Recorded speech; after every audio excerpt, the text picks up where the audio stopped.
What's going on, guys? So I wanted to take a quick moment and talk about the prequel comic for Marvel's Wolverine.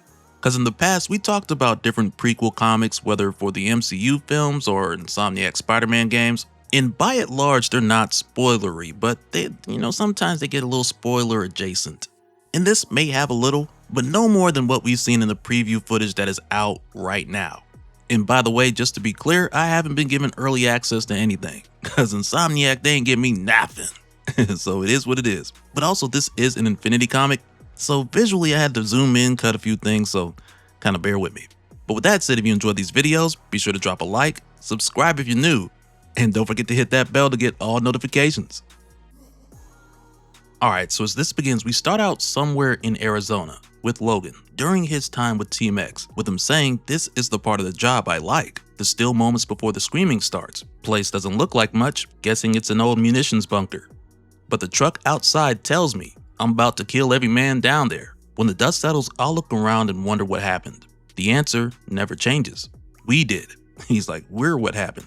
Team X, the first, last, and only line of defense for mutants, according to our leader, Nathaniel Essex. And now, right away, you can tell there's some liberties being taken here. Or at the least, that's how it seems. Because originally, Team X was a mutant black ops squad that was put together by way of a collaboration between Weapons Plus and the CIA. So they would handle highly covert operations, espionage, assassinations, and have their memories replaced with fake ones, which is possibly a part of what we're seeing now. Because as it stands, certain story details have already been put out about the game as far as gameplay and hands-on impressions, so we do know certain character roles will be different from what they are in the comics. But I don't want to get too far into that because for all we know, the first half of the game is just us playing through augmented memories. So as far as I'm concerned, when it comes to this prequel or anything that anyone's seen as far as hands-on gameplay pertaining to the story, I don't trust nothing.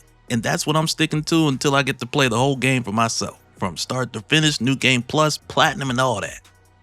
But setting the stage for what's going on, Logan and his team, Team X, the first, last, and only line of defense for mutants, according to their leader, Nathaniel Essex. So when they get here, Logan radios out to Essex, telling him it's the last chance to call off the raid, with them knowing that it's a trap. And Essex tells him without a doubt, but even Bolivar Trask knows a trap is only as good as its bait. So really what we have here is Nathaniel Essex, the nice guy who wants to help mutants, the leader of Team X. He's trying to convince Logan here that it's worth walking into this trap because this is a huge opportunity. Because whatever Trask is holding in that truck, he doesn't want anyone to know about. So it's set up like Trask has lured out Team X to the middle of nowhere so he can unleash hell on them. But their noble leader, Nathaniel Essex, is confident that Team X can respond in kind. So he tells Logan, get in, find what Trask is hiding, get out, don't let anyone stand in your way. But it's like now, even with Logan telling him understood, he knows that something about this just isn't right. Because also when Sabretooth comes over asking Logan what's the problem. And by the way, on this team you got Sunfire, Mystique, and Sabretooth along with Logan. But Logan tells him here, if you got something to say, Sabretooth, spit it out. Something's off about this one. You really don't feel it. When Mystique tells Logan the only bad vibes we're getting are from you, Logan says to himself here, I can hear their heartbeats. Mystique is telling the truth, and they agree. But then he's like, if they only knew how I'm really feeling. And now when Logan says this, everything fades away. And all he hears is a voice saying, remember. And now it's this moment more than anything else so far that has me thinking a lot of these out of place elements that we're seeing are actually implanted memories. Because this could be one of those things where this mission actually happened, but the truth is there are details that played out differently. We'll just have to wait and see. But going forward, Team X continues with this raid, even with it being this quote-unquote trap that they know they're walking into. And Logan continues here saying they know the drill. Sunfire rises in the east with the power of living flame. Mystique attacks from the west, having shapeshifted into one of their own. My ears pick up the sound of 30-odd radios coming to life. They know we're here. They think we have flanked them, and they're wrong. When the guards to the north meet Sabretooth's fangs and claws, they realize the truth. We have them surrounded. When I smell panic and blood in the air, that's my cue. Only takes about half a second for me to realize something. I hate being right, because this ain't no munitions bunker. Our comms are dead. I'm not alone. And we're screwed. Because now what Logan's found here is a young mutant girl by the name of Naomi. But Logan doesn't know who she is, so quickly he puts his claws away, and he's just like, who are you? What are you doing here? And now the kid, she's just afraid for her life. Then when he grabs her hand, he hears someone coming up behind him. And he's like, I could move, but then they'll hit the kid. just before Logan gets smacked with the base of a lamp, cutting his forehead wide open. And now Logan, he still feels pain, but he's like, okay, my healing factor will take care of this. It'll fix it quick enough. And now the woman who did this, her name is Elise, and she's Naomi's mother. But when she looks at Wolverine and she sees the metal under the cut, as well as the wound closing up, she asks him, what are you? So he tells her a mutant. Same thing as the kid. The adamantium bones were extra, but they come in handy. And I'm guessing you ain't a soldier. But this is where things calm for a moment and he realizes that she's the girl's mother. So Logan's like, that changes things a little. But then he asks himself, why is Boulevard Trask keeping a mutant and her mom locked in a bunker? I've been a part of Team X for as long as I can remember, which isn't very long. That's why the still, quiet moments mean so much. When I'm working, I'm a soldier. And I'm always working. The life I want, that exists in a stillness, 30 to 45 seconds at a time. For me, life's an all-you-can-eat buffet, and here I am starving to death. But then when he goes on to tell the two of them that his name's Logan, he picks up the scent of one of his teammates heading their way. And that teammate is Sabretooth. And he's just towering, walking through this door, and he's just like, more fun for me. And now when Logan tells Sabretooth to stand down, Sabretooth is just like it was a joke, like I'd tear into a kid. And when I saw that, I was like, of course, Sabretooth is as harmless as a kitten, because, there's nothing going on here that's out of place at all. But then when Sabretooth is like, she is a kid, right? Not like that android that tried to kill you a few years back. And Logan's like, well, as far as I could tell. To me, this sounds like a reference to Elsie, the android created by Donald Pierce to kill Wolverine, which likely means there's some android Wolverine history in this universe as well. Or maybe I'm just jumping into conclusions, who knows?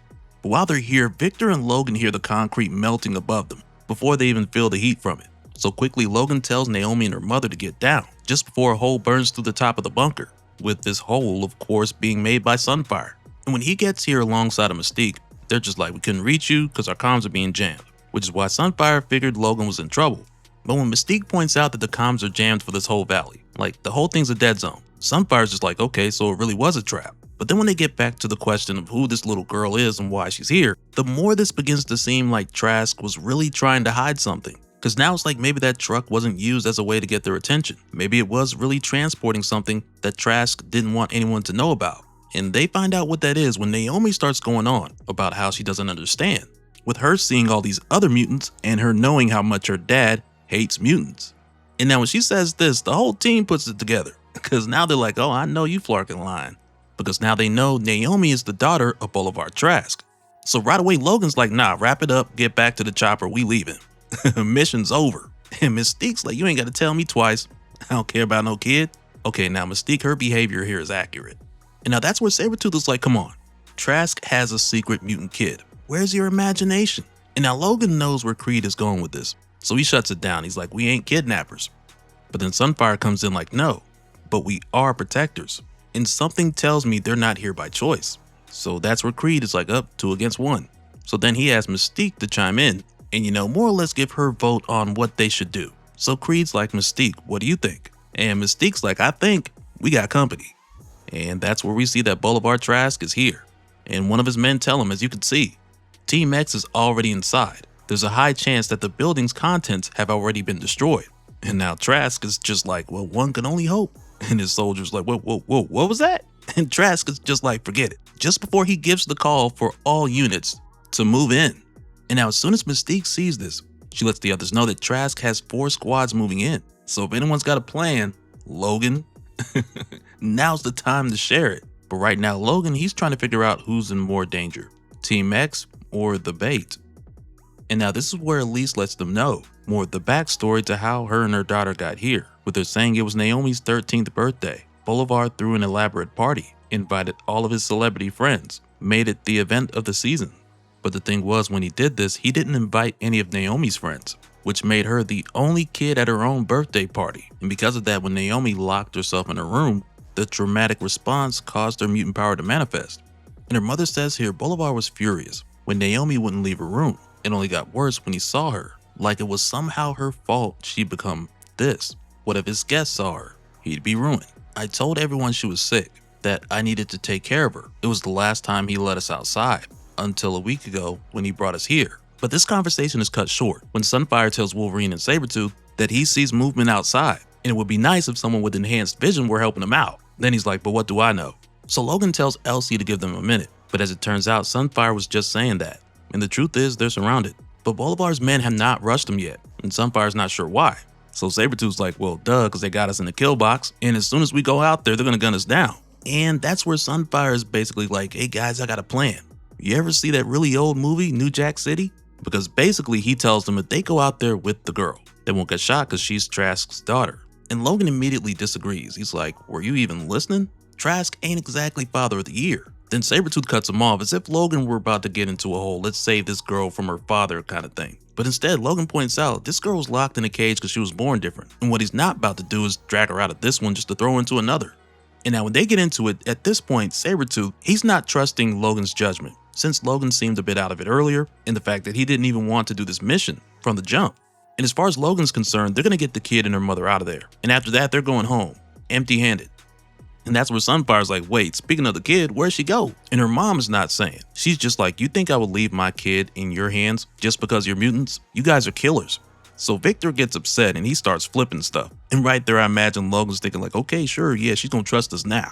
But then when Victor picks up her scent and it's leading outside, then he's like, how did she get past us? And that's where Logan's like, her camouflage. So right away, Sabretooth rushes outside after her to hunt down this kid, and Logan tries to stop him. But as soon as they get outside, these two get lit up.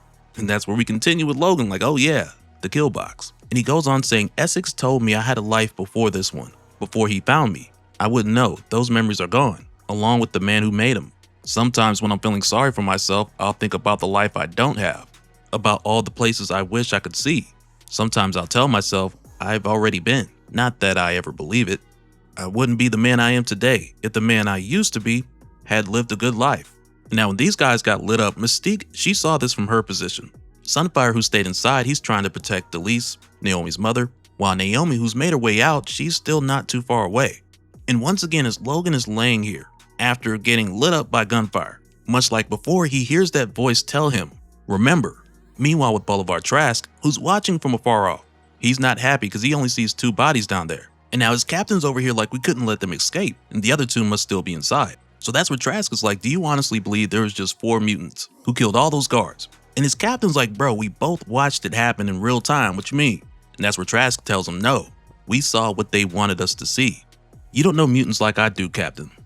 Some can appear human or even like a child. That's how insidious they are. So, if I'm telling you there's more than 2 mutants inside that bunker, you can guarantee there will be, no matter what you think you might have seen.